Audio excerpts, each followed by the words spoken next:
Espiritu, sa luwalhati niyang laman. Amen. Amen. Amen.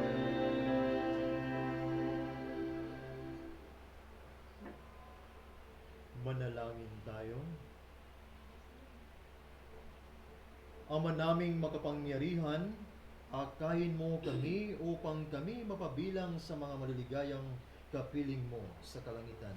Upang sa pagsunod namin bilang abangkawan, kami makarating sa sinapit ng pastol na idinangal na siyang namamagitan kasama ng Espiritu Santo, magpasawalang hanggan.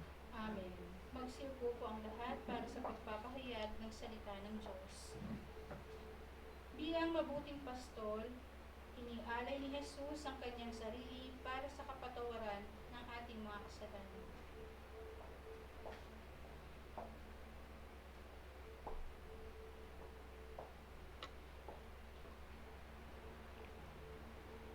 Pagbasa mula sa mga gawa ng mga apostol. Noong araw ng Pentecostes, tumayo si Pedro at ang 11 apostol at nagsalita siya ng malakas. Dapat malaman ng buong Israel na itong si Jesus na ipinako ninyo sa krus, siya ang ginawa ng Diyos na Panginoon at Kristo.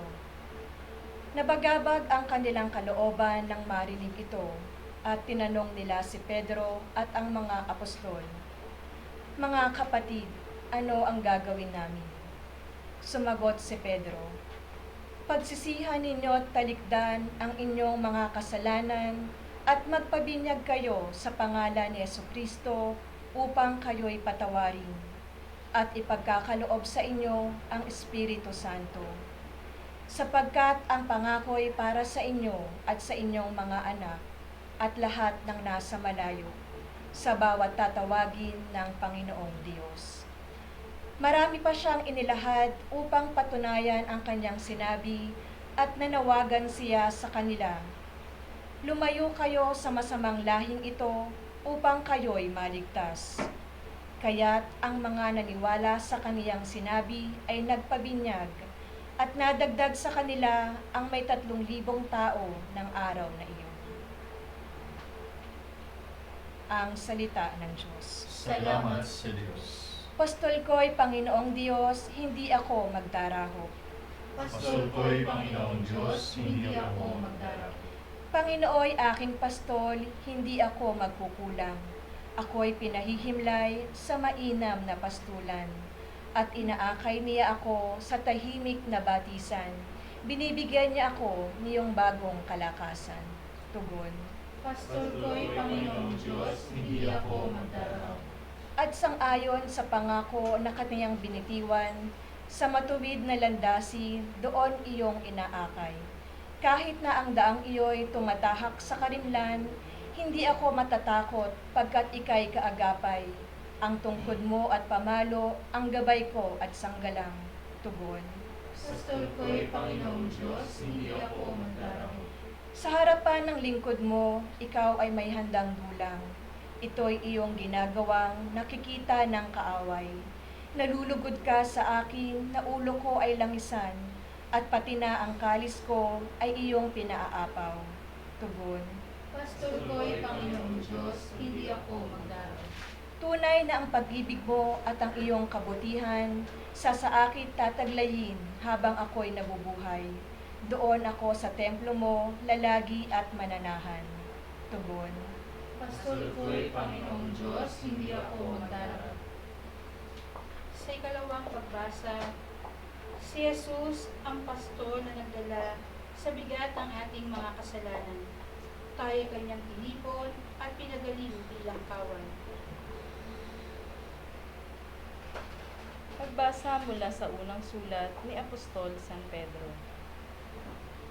Mga pinakamamahal ko, pagpapalain kayo ng Diyos kung kayo'y maparusahan sa paggawa ng mabuti.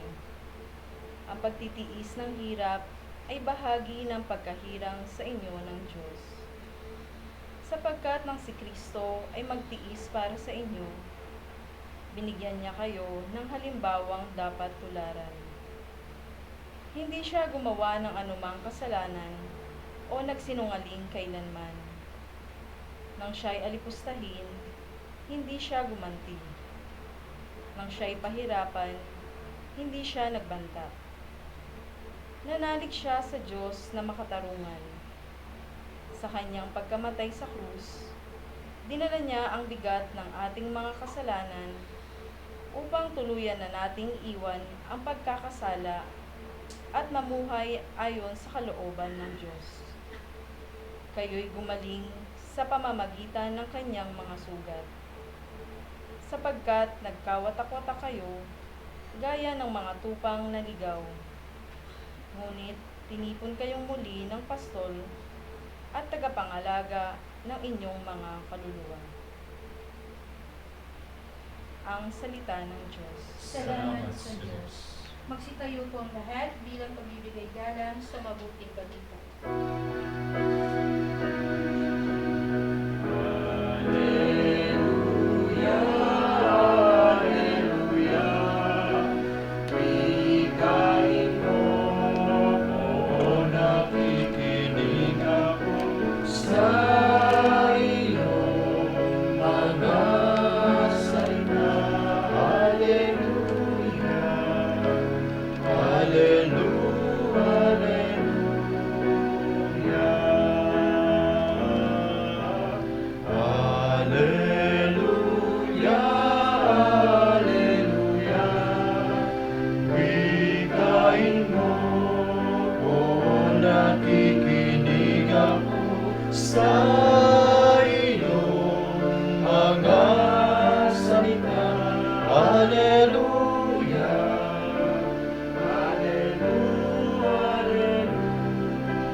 Sumainyo ang Panginoon. At sumainyo rin. Ang mabuting balita ng Panginoon ayon kay San Juan. Papuri sa iyo, Panginoon.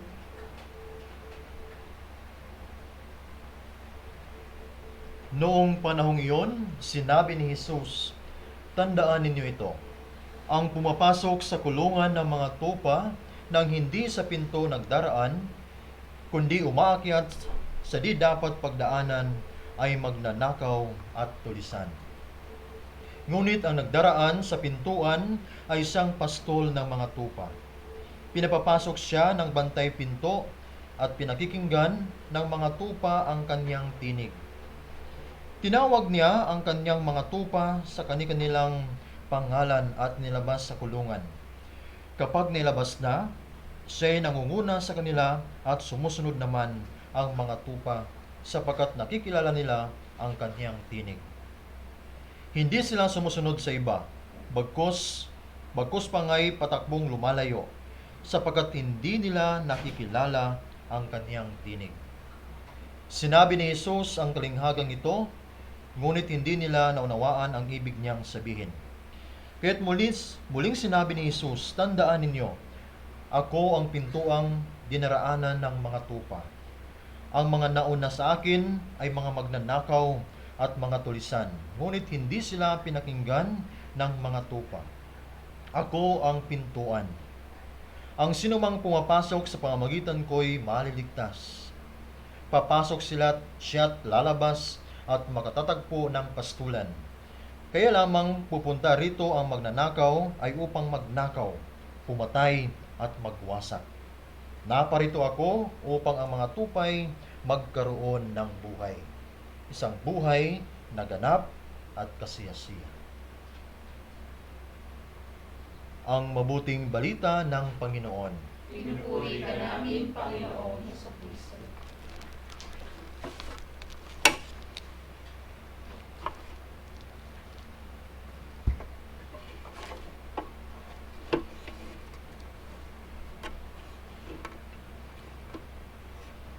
Magandang umaga po sa inyong lahat. Walang tao dito. Magandang umaga din po, Father. Pwede rin kayong sumagot para malaman nila, hindi makasabihin na nag-iisa lang ako dito. Magandang umaga sa inyo diyan. Magandang umaga din po, Father. Sana narinig niyo, no? Nabiro kong kasama dito.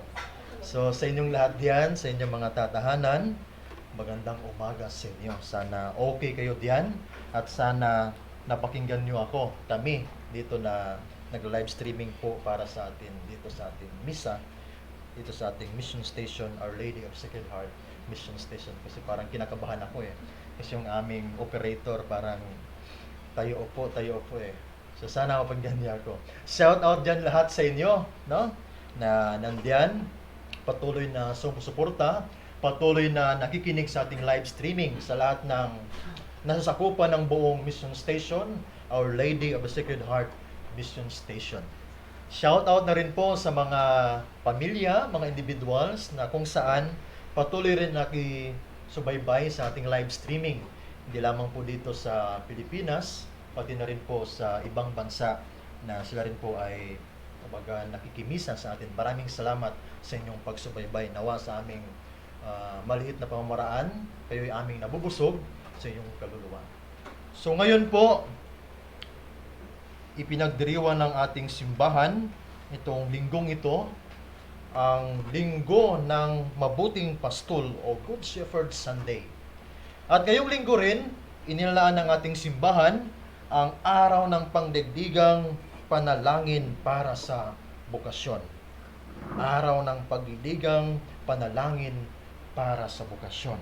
So ito po, napakahalaga po ng ating selebrasyon ngayong linggo sapagkat meron po tayong dalawang kapistahan na ipinagdiriwang na dapat nating paglaanan ng ating mga pagdarasal. So ngayon po, sa ating pagtitipon, sa ating mga panalangin, patuloy pa rin nanawagan ang bawat isa sa atin, no? Patuloy pa rin nanawagan ang gobyerno, maging ating simbahan, sapagkat alam naman natin, ilang linggo na tayo, more than a month na tayo, nag-quarantine. Patuloy pa rin ang panawagan ng ating simbahan na mag-stay at home, manatili sa bahay, nang sa ganon, marating o makamtan natin na yung pagpa-flatten ng curve. Kumbaga, maibsan na natin, bababa na yung kaso ng mga biktima nitong virus, itong COVID-19 na ito. Sa ngayon po, sa ating pagdiriwang ngayon, sadyang napaka-fitting po ng ating pagdiriwang itong Good Shepherd Sunday sapagkat kung naalala ninyo, kung alam lang natin lahat, mayroon pong kagandahang may bigay ito para sa ating lahat sa ngayon. Marahil may patanong natin, ano kayang meron dito? Itong Good Shepherd Sunday, bakit kay ganda na lamang? Well, una, sa ating ebanghelyo kasi, pinapaalala ni Jesus ang kanyang role bilang isang pastol. Hindi lang pastol isang mabuting pastol sa ating ebanghelyo. Pinapakita niya kung ano yung kanyang role maging sa kanyang mga tupa, mga tao nung kapanahunan niya. At yun din yung kanyang paalala sa ating lahat ngayon bilang mabuting pastol. So yun po yung kanyang panawagan para sa ating lahat. Meron pong napakagandang analohiya o analogy ang ipinapakita yung ating ebanghelyo ngayon. Yan ay ang shepherd at ang sheep o ang pastol at ang mga tupa. Naalala ko lang, sa amin po, sa aming kongregasyon, meron ba kaming, sabi kong mini zoo, na kung saan mini farm, na kung saan nandun yung aking mga ibang kapatid na nandun sa Nueva Ecija. Shout out din diyan kay Father Tony, no? Bayod na MSC na namamahala diyan sa aming mini farm o mini zoo diyan sa Nueva Ecija, sa Kulong. So doon po, meron kaming doon, mga ilan na mga topa.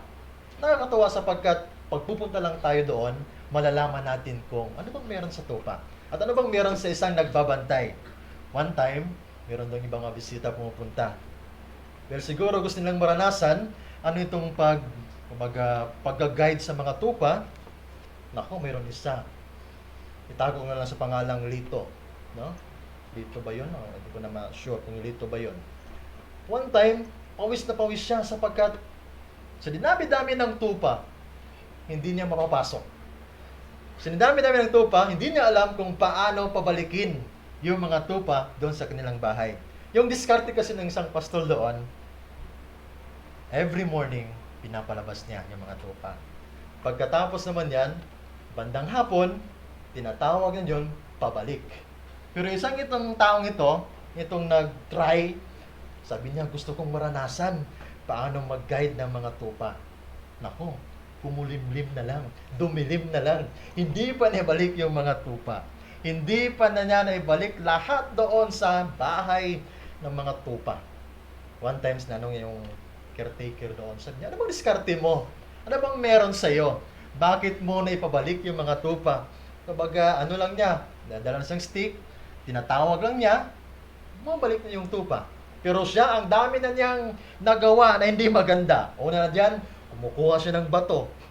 No? Tinatapunan yung tupa, hindi pa rin, mas lalo pa rin nagalit yung tupa, hindi pa rin may balik. Pero until such time, nalaman niya, nung tinanong niya yung caretaker, sabi ng isang caretaker, meron kasi akong ginagawa para sa kanila. Isa na diyan, kilala ko na silang lahat. Kilala ko silang lahat. Alam ko doon sa mga tupa na yon, kahit na marami sila, parang kilala ko silang lahat. Itong tupa na ito, kung lahat matigas ang ulo, itong isang ito, nako, sobrang tigas. Laging siya ang mahuhuli. Laging siya ang nawawala. Sapagkat nandun na sa kanya ang kanyang pagkasya na minsan nawawala talaga. No? So ngayon po, marahil sa ating pagtitipon ngayon, tanongin din natin, ano bang meron sa tupa? Bakit ganun na lamang yung ginamit na analohiya ni Jesus patungkol sa kanyang relasyon sa atin bilang mga tupa? Well, una, maganda siguro na isa-isahin natin kung anong meron sa tupa. Well, una, sa isang tupa, kilala ang isang tupa na makasarili. Makasarili. Selfish. Very selfish talaga itong tupa. Once, buksan mo ang kulungan nila, bababayan, tatakbo. Ang una nilang gagawin, pupunta doon sa damuhan. Kung saan, nandun maraming damo at kakain sila ng kakain. Yun yung trip nila. Kakain ng kakain hanggang sa mabusog sila. After nyan, wala na silang makain dyan, lilipat na naman sa ibang lugar. Kakain lang at kakain. Yun ang kanilang isip. Yun ang kanilang direksyon sa kanilang buhay. Hanggat merong makakain, natutuwayan sila. No? Ganon sila kumbaga, makasarili. Pangalawa siguro, makikita natin sa isang tupa, para silang baliw. Para silang baliw. Parang ang hihina ng ano nila, kukorte. Halimbawa na lamang, pag meron ditong, kumbaga yung bakod, na barbed wire ba tawag dyan, at sa kabila, merong mga dahon-dahon doon na gusto nilang akyatin. Halimbawa, medyo mahaba yung bakod. Talon ng talon pa rin sila. Pero tayo na nakita noon, masasabi natin, baliw na baliw talaga itong tupang ito. Itong mga tupang ito. Sapagkat wala naman talagang tsansa na makatalon doon sa kabila kasi mahaba yung barbed wire at nahihirapan sila. Minsan yung iba, dumudugo na yung kanilang mga katawan. Pero pilit pa rin silang tumatalon. Ginugusto anong gusto nila. Minsan, nakakasakitan na sila para lang talaga makaabot sa kabila, para lang talaga makakain. Pero yun din, kahit na walang tsansa, ginagawa pa rin yung tupa. Sadyang malabaliw itong mga tupang ito. Yung pangatlo siguro, na makikita natin sa mga tupa na kanilang mga karakteristik, ito ay, ang mga tupa ay they're very demanding. Once mabuhayan sila, magdidemand na yan. At isa na kanilang dinidemand, ay itong pagkain. No? Gusto nila makakain. Siguro meron tayong mga kasamahan dito na gusto nila makakain din. Joke lang ha. Yun yung mga tupa. Gusto nila makakain. Pag gutom yan, mag-iingay yan. Pag gutom yan, hindi yan mapakali. Tatawagin nila ang kanilang boss, ang kanilang pastol. Dahil gutom na sila. Halimbawa na lang yan, kung nakakulong sila, at minsan, medyo late na mabuksan nilang kulungan, mag-iingay na yan. Kumbaga, sisigaw na yan para mapakinggan ng kanilang tagabantay, ng kanilang tagapastol, ng kanilang mabuting pastol, nang sa ganon sila makalabas at makakain. So, ganon sila ka-demanding. Once, nandun pa sila sa kulungan, nagugutom sila, mag-iingay yan, iiyak yan. Ganon sila katindi. No? Siguro yung sunod, itong mga tupa, meron din sa kanilang mga karakteristik, itong matitigas ang ulo at tamad. Matitigas ang ulo at tamad. Kung napapansin din ninyo, iwan ko lang kung nakakita na kayo, itong mga tupa, parang isang direksyon lang. Kung ano yung command ng iba, doon sila. No? Kaya pag merong isang nawawala, mawawala talaga yan. Babalikan niya ng pastol, ng mabuting pastol. Hanapin. Diba? Sabi ni Jesus, iiwan yung 99 at hahanapin yung isang nawawalang tupa. Dahil, yun na nga, hindi yan makakabalik. Tamad yan mag-isip, yung tupang yan. No? Tamad mag-isip. Gusto nila sunod-sunuran lang. Kaya kung andun karamihan, lahat sa kaliwa, doon lahat yan. Yung andun sa kanan, lahat andun sa kanan. Kaya pag mayroong mawala, babalikan at babalikan talaga yan ng mabuting pastol. Pasunurin mo yan man. Meron din silang mga ginagawang iba. Hindi sumusunod. Lalo na pag nag-i-enjoy pa sila sa pagkain, minsan kailangan mo pang lapitan. So, ganyan yung mga tupa, no? Ganyan ka tamad, ganyan ka titigas ang ulo. At isa naman siguro na meron na at least meron yung kagandahan sa kanila, matitibay sila, no? Matitibay sila. Kung napapansin niyo, parang palamya-lamya lang sila maglakad, pero huwag ninyong anuhin. Sapagkat once they are together, kaya kanilang tumbahin. Kaya kanilang padapain. Ganun sila katibay. Once they are together, kaya kanilang patumbahin.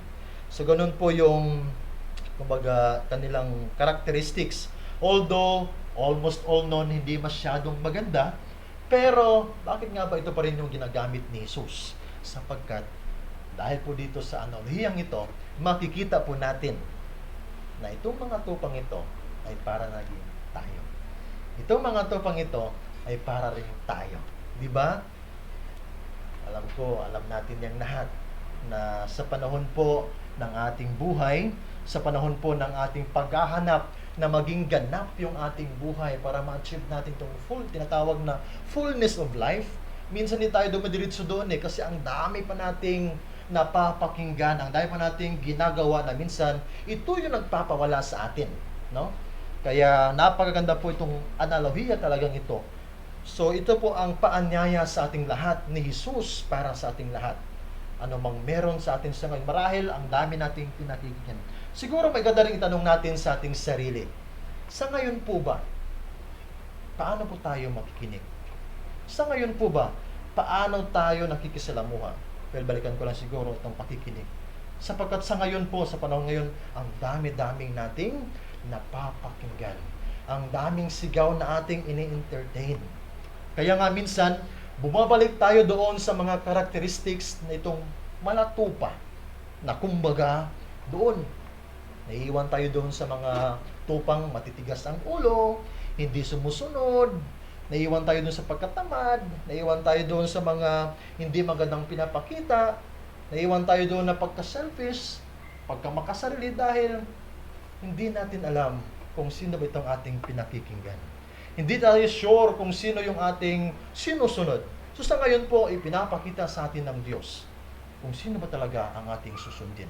At ipinapakita na tanging siya mismo, si Jesus, ang mabuting pastol, ang siya nawa nating patuloy na pakinggan, lalo na sa panahon ngayon. Balikan ko lang, ang dami ng sigaw sa ngayon na madalas doon pa tayo nag-entertain, no? Na madalas doon pa tayo nagkakagulo dahil yung mga iyon, yung mga sigaw na iyon, doon tayo nagkaka-problema. At minsan, masasabi natin, doon tayo nagkiklik, doon tayo nagbubunga. Sinasabi natin, dito, kailangan ko dito sapagkat kung magawa ko lang ito, well, solved na ang buhay ko. Magawa ko lang ito, okay na kami ng pamilya ko.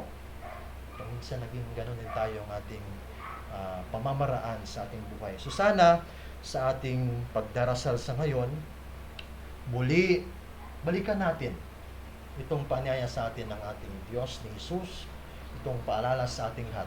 Ano ba dapat? Sino ba dapat yung ating pakikinggan? Pag si Jesus po yung ating pakikinggan, si Jesus na isang mabuting pastol, magkakaroon po talaga tayo ng katiwasayan. Magkakaroon po talaga tayo ng ganap na buhay na meron diyan ngayon sa ating buhay. Lalo na sa ngayon, sa kapanahonan sa ngayon, no? Wala pang katiyakan itong ating COVID na ating tinatahak sa ngayon. Patuloy nating kinakaharap. So sa ngayon, maganda po na pakinggan natin itong si Jesus. Sapagkat alam naman natin na talaga na si Jesus ang siyang tunay na pagbigay ng tunay na direksyon para sa ating lahat. Tunay na makabigay ng tunay na kagalakan sa buhay. Fullness of life o ganap sa buhay. Sumuli sa ating pagtitipon sa ngayon, ipagdasal natin ang bawat isa, no? Alam naman natin na sa panahon ngayon, kahit saan tayo magpunta, kahit saan natin makita, kahit saan natin napapakinggan, talamak na po yung tong virus natin kinakarap sa ngayon. Mahal ito yung isa sa mga kontra natin sa ngayon.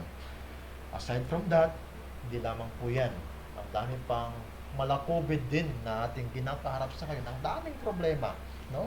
Ultimo yung ating pagsasamahan, ultimo yung ating mga ginagawa sa buhay, minsan hindi tayo nagkakasundo.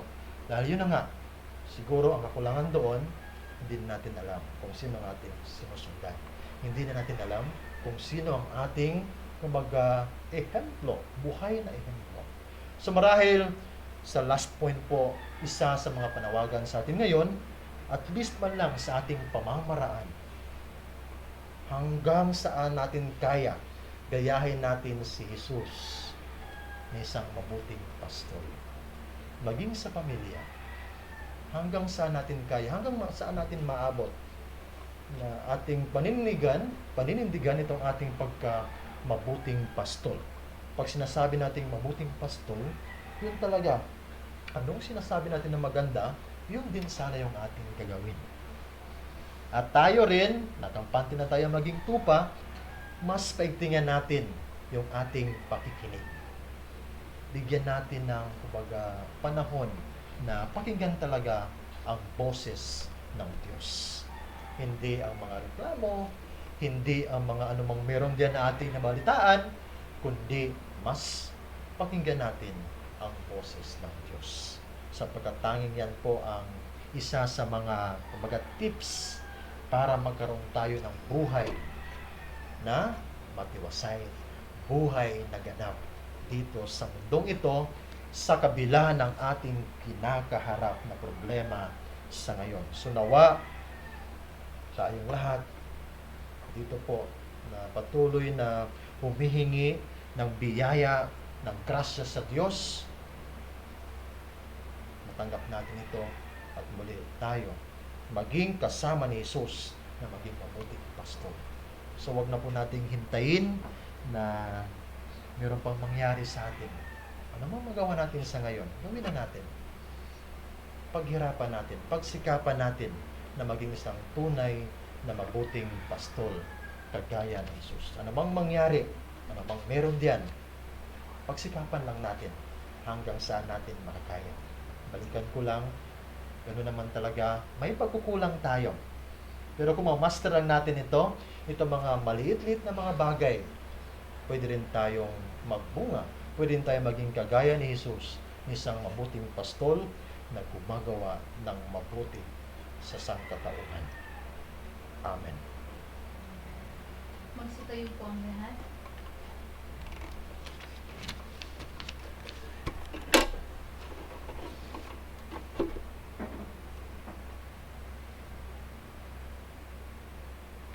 Sumasampalataya ako sa Diyos sa mga makapangyarihan sa lahat, na may gawa ng langit at lupa.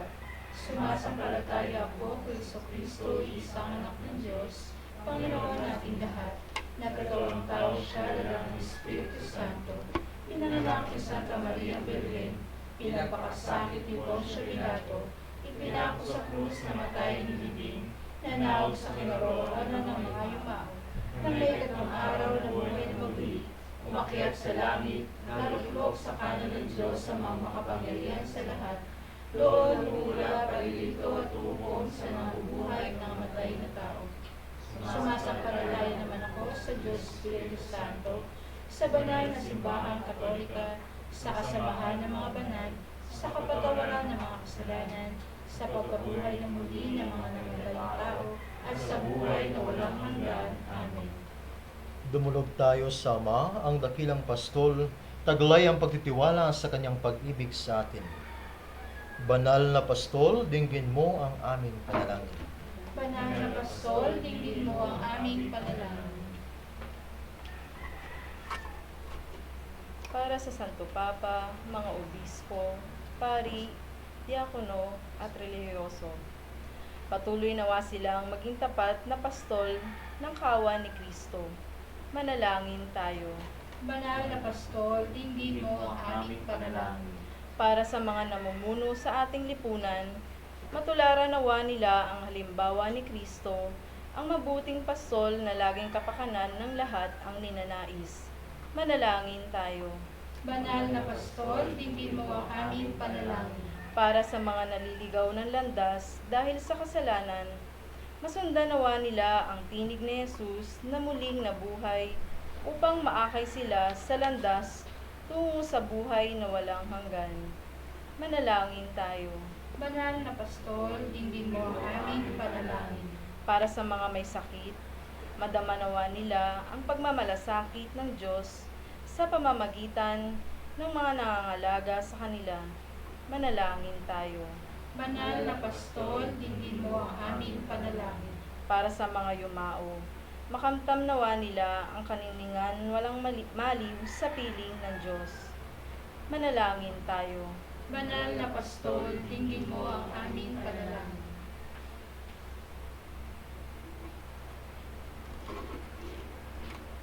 Ama, ginagabayan mo kami sa matuwid na landas. Bigyan mo kami ng kapanatagan sa pagtugon mo sa panalangin amin hinihiling. Sa pamagitan ni Jesucristo na aming Panginoon. Amen. Magsipo po ang lahat.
Magsitayo po ang lahat.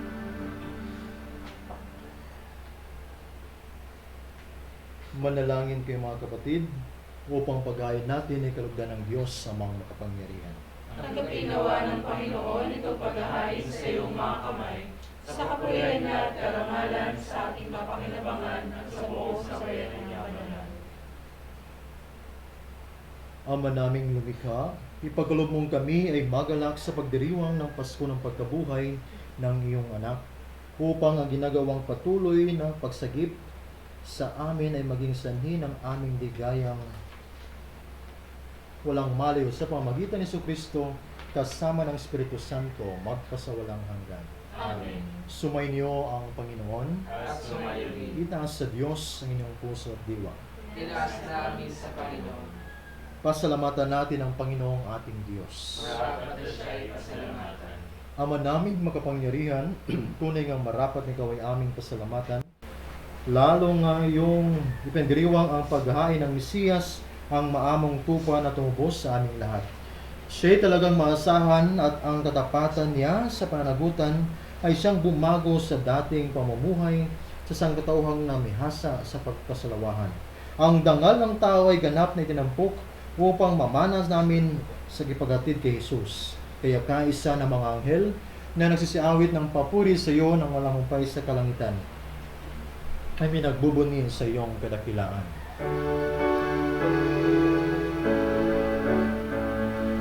Santo, Santo, Santo, Panginoong Diyos na makapangyarihan, napupuno ang langit at lupa ng kalatian mo. Hosana, Hosana sa kaitaasan, Hosana, Hosana sa kaitaasan.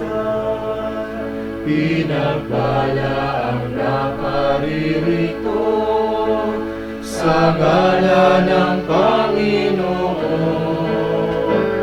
Hosana, Hosana sa kaitaasan, Hosana, Hosana sa kaitaasan.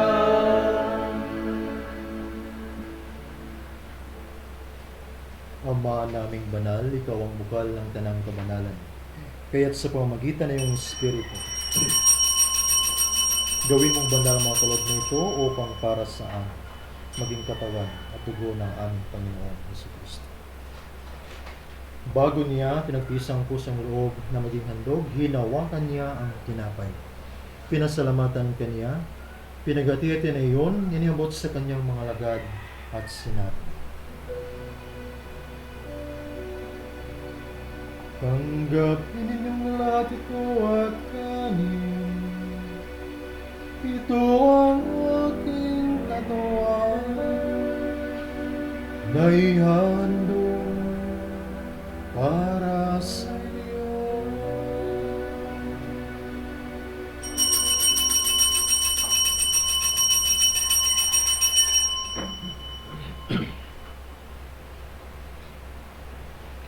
Gayon din naman, nung matapos ang hapunan, hinawakan niya ang kalis. Muli kanyang pinasalamatan. Iniabot niya ang kalis sa kanyang mga lagad at sinabi, tanggapin ninyong lahat ito at inumin. Ito ang kalis ng aking dugo, ng bago at walang hanggang tipan. Ang aking dugo na'y bubuhos para sa inyo at para sa lahat sa kapagpapatawad ng mga kasalanan. Gawin ninyo ito sa pag-alala sa akin.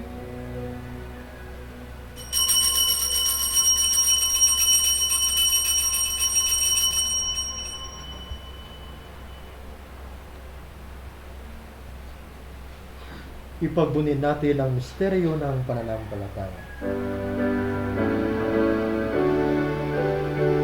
Si Kristo ay punitain, sarili ay inihain, nilang pagkaitinumi, pinasasaluhan natin, hanggang sa siya'y dumating, hanggang sa siya'y dumating. Ama, ginagawa namin ngayon ang pag-alala sa pagkamatay at muling pagkabuhay ng iyong anak. Kaya tinialay namin sa iyo ang tinapay na nagbibigay buhay at ang kalis na nagkakalob ng kaligtasan. Kami nagpapasalamat dahil kami iyong minarapat na tumayo sa harap mo para maglingkod sa iyo. Isinasamo namin kami magsalo-salo sa katawan at dugo ni Kristo ay mabuklod sa pagkakaisa sa pamamagitan ng Espiritu Santo. Ama, lingapin mo iyong simbahang laganap sa buong daigdig. Puspusin mo kami sa pag-ibig. Kaisa ni Francisco na aming Papa at ni Pablo Virgilio na aming Obispo at ang Tanang Kaparian. Alalahanin mo rin ang mga kapatid naming nahimlay nang may pag-asang sila'y muling mabubuhay. Gayon din ang lahat ng mga pumanaw. Kaawaan mo sila at patuloyin sa iyong kaliwanagan. Kaawaan mo at paginapatin kaming lahat na makasalo sa iyong buhay na walang wakas. Kaisa na Madaling Maria, na ng Diyos, ng kanyang kabiyak ng puso si San Jose, kaisa ng mga apostol at ng lahat ng mga banal na namuhay dito sa daigdig ng kalugod-lugod sa iyo. May pagdiwang nawa namin ang pagpupuri sa karangal mo sa pamagitan ng anak na aming Panginoong Jesucristo. Sa pamamagitan ni Kristo, kasama niya at sa Kanya, ang lahat ng parangal at papuri ay sa iyo, Diyos Ama, makapangyarihan, kasama ng Espiritu Santo, magpasawalang hanggan. Amen, amen, amen, amen,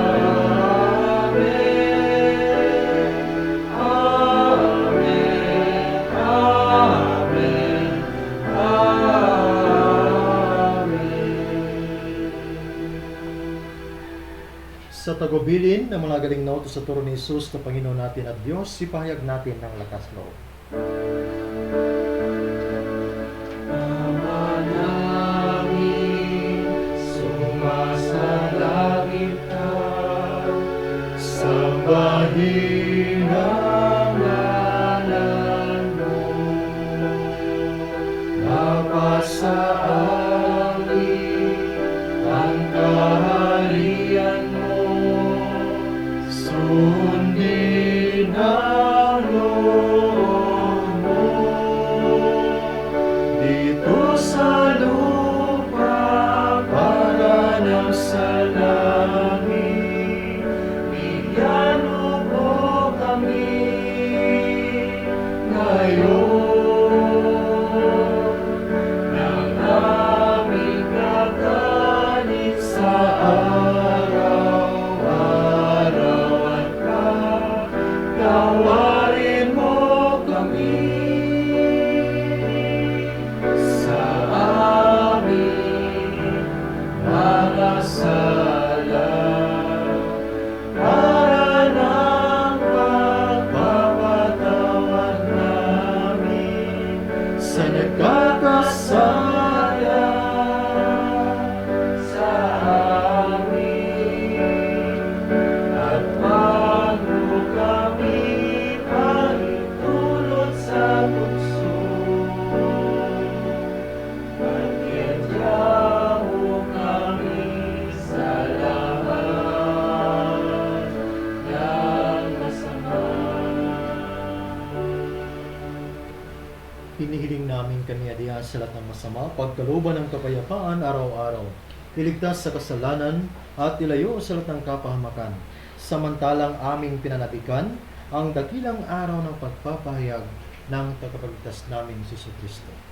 Sapagkat sa iyo ang kaharian, ang kapangyarihan at ang kapulihan magpakailanman. Amen. Panginoong Jesucristo, sinabi mo sa iyong mga apostol, kapayapaan ang iniwan ko sa inyo, ang aking kapayapaan ang binibigay ko sa inyo.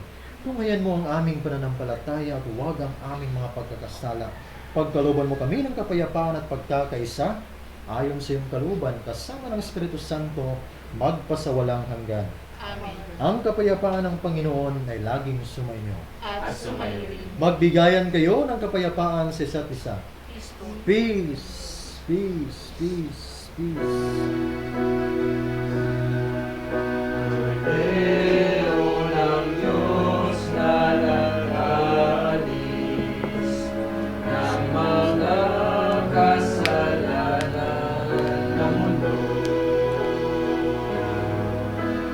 maawa ka sa amin. Cordero ng Diyos, maawa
Ito ang kordero ng Diyos, ito ang nag-aalis ng mga kasalanan ng sanlibutan.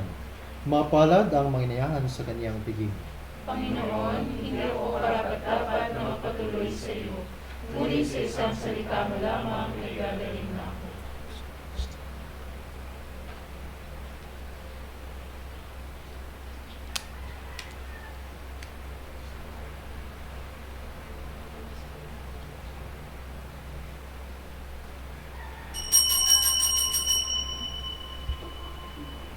Act of Spiritual Communion. Panginoong Jesus, ako'y naniniwala na ikaw ay nasa kabanal-banalang sakramento. Iniibig kita ng higit sa lahat at ninanasa kong tanggapin ka sa aking kaluluwa. Sapagkat sa mga sandaling ito, hindi kita matatanggap sa sakramento. Tumuloy ka sa Espiritu sa aking puso. Niyayakap kita na para bagang narito ka na. At iniaalay ko ng buong buo ang aking sarili sa iyo. Huwag mong hayaang mawalay ako sa iyo. Amen.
Panginoon ang aking pastor, pinag-iiginawa ko.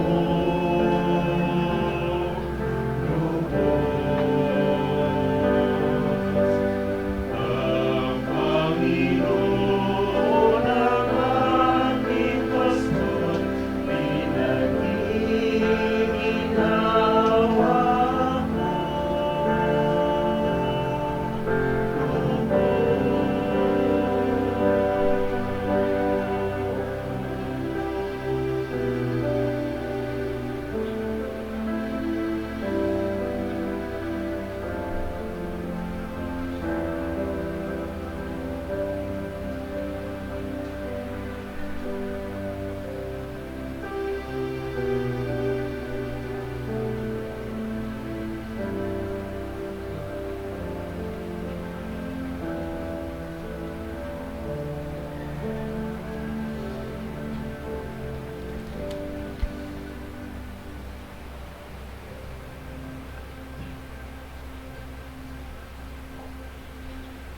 Manalangin tayo. Ama naming mapagmahal, ikaw ang butihing pastol na nagtataguyod sa amin, kaya't kaming kawad mo ay iyong tangkilikin. Pakundangan sa dugo ng anak mong dumanak, upang kaming lahat ay iyong mailigtas, marapatin mong kami makarating sa pastulan na inilalaan mo sa amin. Ngayon at kailanman, sa pamagitan ni Kristo, kasama ng Espiritu Santo, magpasawalang hanggan. Amen. Amen.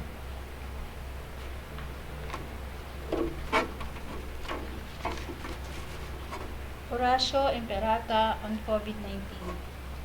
Makapangyarihan at mapagmahal na Ama, nagsusumamo kami sa iyo upang hilingin ang iyong patnubay laban sa COVID-19 na nagpapahirap sa marami at kumitil ng mga buhay. Gabayan mo ang mga dalubhasang na atasan na tumuklas ng mga lunas at paraan upang ihinto ang paglaganap nito.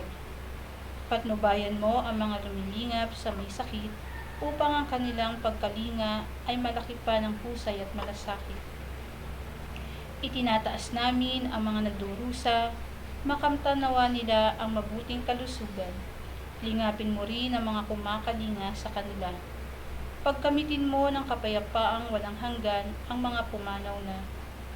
Pagkalooban mo kami ng biyaya na magtulong-tulong tungo sa ikabubuti ng lahat. Pukawin sa amin ang pagmamalasakit sa mga nangangailangan. Nagsusumamo kami na iyong ihinto na ang paglaganap ng virus at ipag-adya kami sa lahat ng mga takot. Hinihiling namin ito sa pamamagitan ni Jesucristo na nabubuhay at naghaharing kasama mo at ng Espiritu Santo, iisang Diyos, magpasawalang hanggan. Amen. Dumudulog kami sa iyong patnubay, mahal na Ina ng Diyos. Pakinggan mo ang aming mga kahilingan sa aming pangangailangan at ipag-adya mo kami sa lahat ng kasamaan. Maluwalhati at pinagpalang Birhen. Amen. Mahal na Birhen, mapagpagaling sa may sakit. Ipanalangin mo kami. San Rafael at Arkanghel, Ipanalangin mo kami. San Roque, Ipanalangin mo kami. San Lorenzo Ruiz, Ipanalangin mo kami. San Pedro Calungsod. Ipanalangin mo kami. Panalangin para sa Birhen ng banal na puso ni Jesus. Tayo pong lahat, alalahanin mo, mahal na Ina ng banal na puso ni Jesus, ang mga dakilang bagay na ginawa ng Panginoon para sa iyo. Hinirang kang maging kanyang ina, ninais niyang malapit ka sa kanyang krus. Binahagian kanya ng kanyang kalwalhatian. Dinirinig niya ang iyong panalangin. Sa kanya ialay ang aming papuri at pasasalamat. Sa kanya isangguni ang aming kahilingan. Na tulad mo'y mamuhay kaming lagi sa pagmamahal ng iyong anak, upang ang kanyang kahariay patuloy na maisakatuparan. Samahan kaming lahat sa bukal ng buhay na nagmula sa kanyang puso, nang lumaganap sa sanlibutan, ang pag-asa at kaligtasan, ang katarungan at kapayapaan. Pagmasdan mo kami sa iyo'y nagtitiwala, pakinggan mo kami sa iyo'y nagsusumamo. Maranasan nawa namin lagi ang makainang pagkalinga mo, siya nawa. Birhen ng banal na puso ni Jesus, Ipanalangin mo kami. Birhen ng banal na puso ni Jesus, Ipanalangin mo kami. Birhen ng banal na puso ni Jesus. Ipanalangin mo kami.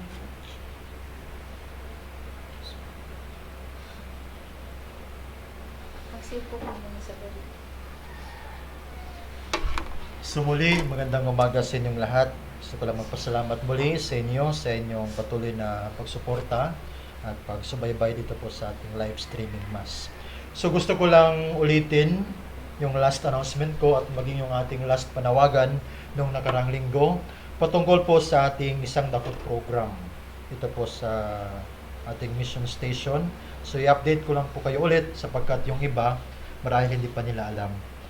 So nung last panawagan natin hanggang sa ngayon, meron po ditong nakarating na mga biyaya para po sa ating 26 na pamilya na sobrang hirap talaga na kailangan nating tulungan.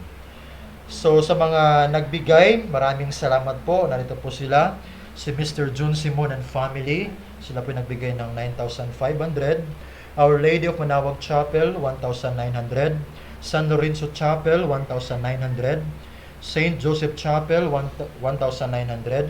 Our Lady of Peña Francia Chapel, 1,900. San Juan Chapel, 4,700. Beatriz Estrada, 1,000. At si Joel Riandilar, tama mo pagkabigkas, Riandilar, nag-donate po siya ng 2 sakong bigas. Kahapon po, natanggap na po ng ating mga beneficiaries, yung ating isang dakot program beneficiaries, itong inyong mga tulong. So kahapon po, nagbumili po tayo ng isang sakong bigas na 25 kilos. Meron naman dito pang stock na 2 sako. So ang halaga po ng isang sako ay 970. So from the total na 22,800 minus 970, so ang meron dito na pera para po sa ating isang dakot beneficiaries, ang remaining po ay 21,800. Tama ba ko? 21,830 kung hindi ako nagkamali.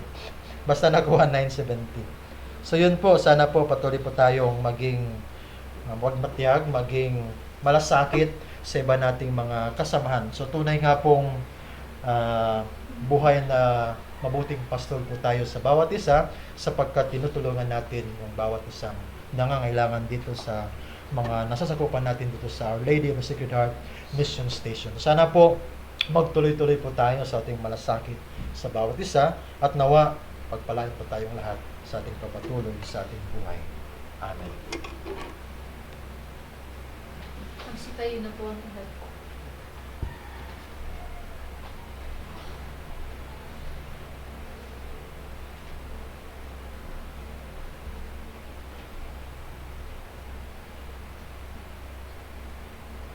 Ano pa rin pala, open pa rin lang sa mga donasyon. Kung gusto niyo pong magbigay, so open po yung ating mission station para may pondo po tayo sa ating mga kailangang tulungan.